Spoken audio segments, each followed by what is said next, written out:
Evolution का मतलब है समय के साथ लिविंग ऑर्गेनिजम्स में धीरे धीरे होने वाले बदलाव, जिनके कारण नई स्पीशीज बनती हैं और पुरानी स्पीशीज बदलती या समाप्त हो जाती हैं।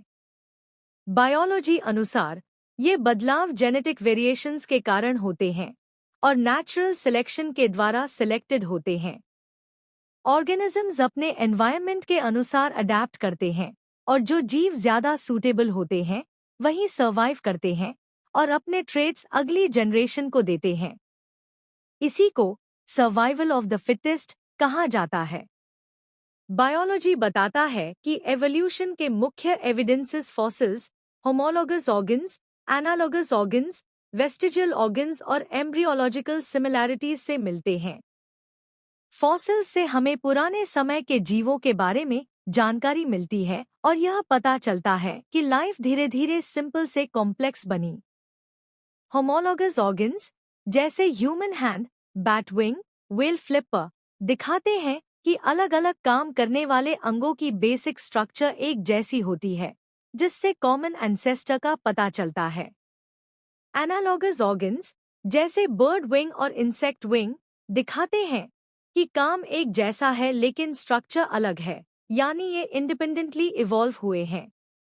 वेस्टिजियल ऑर्गन्स जैसे ह्यूमन अपेंडिक्स, विजडम टीथ बताते हैं कि ये अंग पहले यूजफुल थे लेकिन अब नहीं है।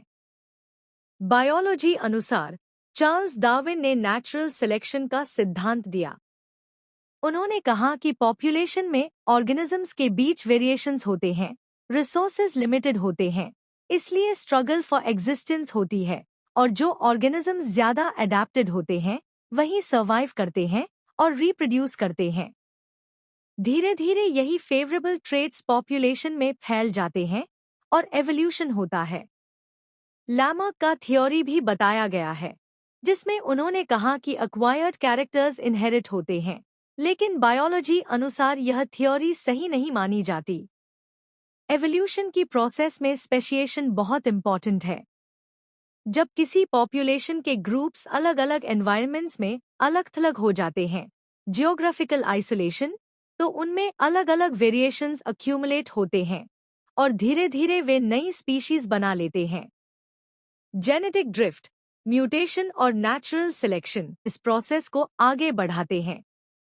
बायोलॉजी यह भी बताता है कि ह्यूमंस और एप्स का कॉमन एंसेस्टर था और ह्यूमन एवोल्यूशन एक लंबी प्रोसेस है जिसमें कई होमिनिड फॉर्म्स आए और गए।